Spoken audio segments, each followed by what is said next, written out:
नमस्कार सभी भाई बहनों को नीलम के चैनल में आपका बहुत बहुत स्वागत है। आज सुनिए, सब पूजा सब अर्चना की है हमने। आज से नवरात्र शुरू है, व्रत उपवास मैंने शुरू किया है, कलश स्थापना और अखंड ज्योत सब कुछ लगाई है। तो चैत्र नवरात्रि का क्या महात्म है, क्यों मनाए जाते हैं, ये आप लोग जानें। चैत्र मास शुक्ल पक्ष के ये त्यौहार शुरू होते हैं। इसमें सबसे पहले नवरात्र दुर्गा पूजन होता है। चैत्र शुक्ल प्रतिपदा से लेकर रामनवमी तक ये व्रत चलता है। इन दिनों भगवती दुर्गा तथा कन्या पूजन का बड़ा महत्व है। प्रतिपदा की ही दिन से घट स्थापना तथा जौ बोने की क्रिया भक्तों द्वारा की जाती है। दुर्गा सप्तशती का पाठ होता है। 9 दिन पाठ के साथ हवन तथा ब्राह्मण भोजन कराना वांछनीय है। इसकी व्रत कथा आप लोग सुने। प्राचीन काल में सुरत नाम के राजा थे। एक बार शत्रुओं ने उन पर चढ़ाई कर दी। परिणाम यह हुआ कि मंत्री लोग राजा के साथ विश्वासघात करके शत्रु पक्ष से मिल गए।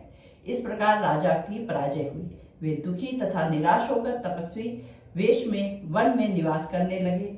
उसी वन में उन्हें समाधि नाम का वणिक मिला, जो अपनी स्त्री पुत्रों के दुर्व्यवहार से अपमानित होकर वहां निवास करता था। दोनों में परस्पर परिचय हुआ। वे महर्षि मेधा के आश्रम में पहुंचे। महामुनि मेधा के द्वारा आने का कारण पूछने पर दोनों ने बताया कि यद्यपि हम दोनों अपने लोगों से ही अत्यंत अपमानित तथा तिरस्कृत हैं, फिर भी उनके प्रति मोह नहीं छूटता। इसका क्या कारण है? महर्षि मेधा ने बताया कि मन शक्ति के अधीन होता है।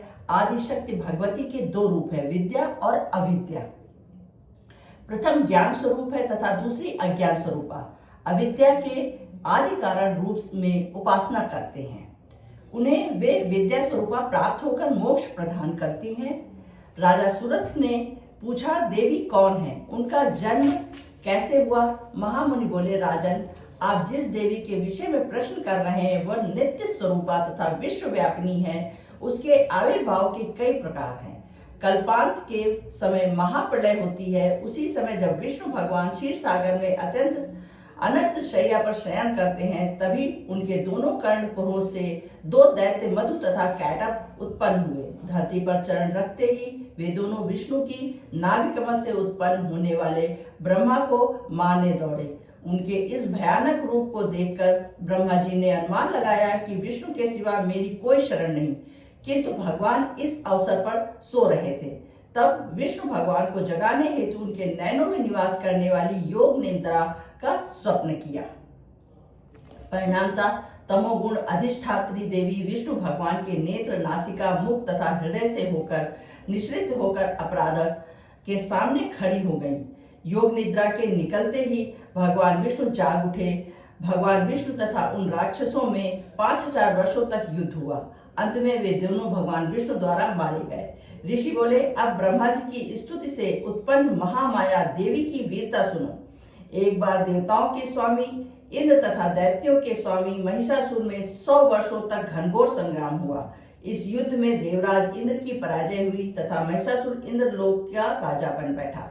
तब हारे हुए देवगण ब्रह्मा जी को आगे करके भगवान शंकर तथा विष्णु के पास गए।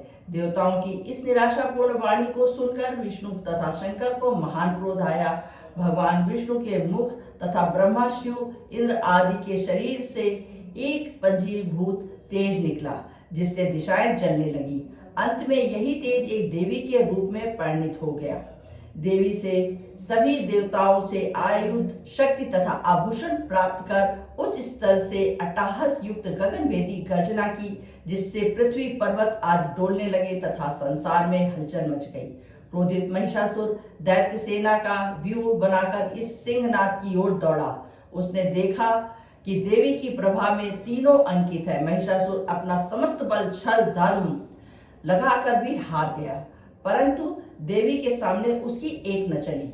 अंत में वो देवी के हाथों मारा गया। आगे चलकर यही देवी शुंभ तथा निशुंभ नामक असुरों का वध करने के लिए गौरी देवी रूप में उत्पन्न हुई। इन सब उपाख्यानों को सुनकर मेधा ऋषि ने राजा सुरत तथा वणिक से देवी स्तवन की विधिवत व्याख्या की, जिसके प्रभाव से दोनों एक नदी तट पर जाकर तपस्या में लीन हो गए। तीनों वर्षों उपरांत दुर्गा जी के प्रकट होने उन दोनों को आशीर्वाद दिया, जिससे वणिक सांसारिक मोह से मुक्त होकर आत्मचिंतन में लग गया तथा राजा ने शत्रुओं को जीतकर अपना खोया राज वैभव पुनः प्राप्त कर लिया। तो आप लोगों ने देखा किस प्रकार उन दोनों को देवी जी ने रक्षा की और कितने बड़े बड़े राक्षसों का वध उन्होंने किया है। तो देवी का बहुत महात्म्य है हमारे देवी देवताओं में। तो किसी भी तरह की विघ्न बाधा, किसी भी तरह का सहयोग का प्रार्थना सब देवी सुनती हैं। और अगर आप सच्चे दिल से प्रार्थना करते हैं तो देवी आपकी मदद ज़रूर करती हैं।